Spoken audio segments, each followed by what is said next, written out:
श्रीराम समर्थ. श्रोते हो, आपण ऐकत आहात श्री गोंदवलेकर महाराज यांचे प्रवचन.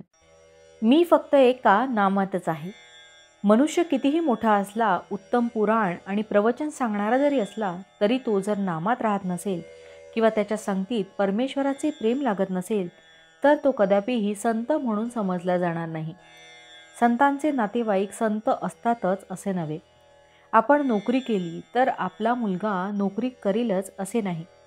तसेच जो भगवंताचा आहे त्याचा मुलगा भगवंताचा असेलच असे नाही. संत जरी झाला तरी त्याने चार माणसांसारखेच वागावे. काहीतरी वागणे हे संतांचे वागणे नव्हे. अत्यंत निर्भयता हा संतांचा पहिला गुण होय. कारण सर्व ठिकाणी मीच आहे ही भावना झाल्यावर भयाचे कारणच उरत नाही. साधूच्या अंतःकरणामध्ये भयाचा संकल्प नसल्यामुळे वाघ, सिंह, साप त्याला त्रास देत नाही. अगदी जंगली वाघाकडे देखील निर्भयतेने नजरानजर केली तर तो अंगावर येत नाही. शिवाय साधूंच्या शुद्ध अंतःकरणाचाही त्याच्यावर परिणाम होतो. अशा रीतीने संतांच्या अंतःकरणाची प्राणीमात्रांना सुद्धा जाणीव असते.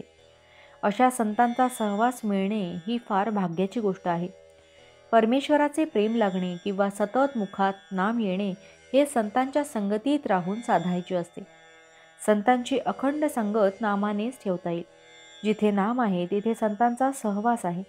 तुकाराम महाराजांसारखे संत सुद्धा देवापाशी मागताना तुझा विसर न पडावा हेच मागतात.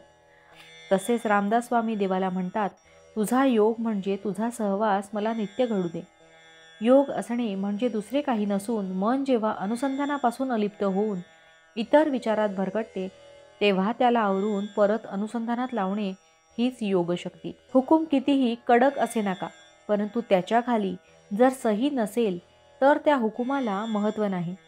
साहेबाच्या सहीच्या कागदाला महत्त्व आहे.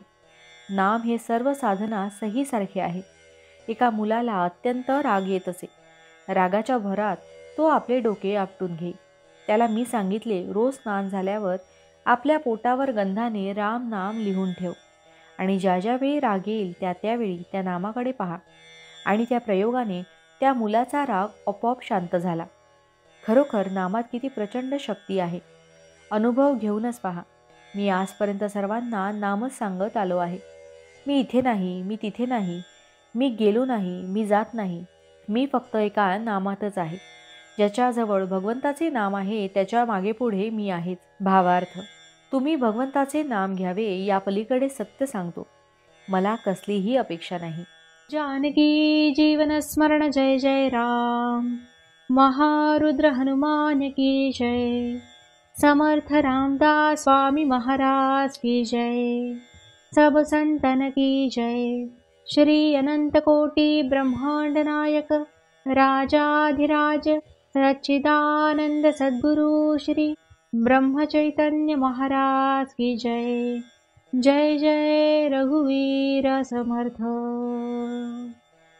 आता आपण 13 वेळा नामस्मरण करूया. श्रीराम जय राम जय जय राम. श्रीराम जय राम जय जय राम. श्रीराम जय राम जय जय राम. श्रीराम जय राम जय जय राम. श्रीराम जय राम जय जय राम. श्रीराम जय राम जय जय राम. श्रीराम जय राम जय जय राम. श्रीराम जय राम जय जय राम. श्रीराम जय राम जय जय राम. श्रीराम जय राम जय जय राम. श्रीराम जय राम जय जय राम. श्रीराम जय राम जय जय राम. श्रीराम जय राम जय जय राम. जय श्रीराम.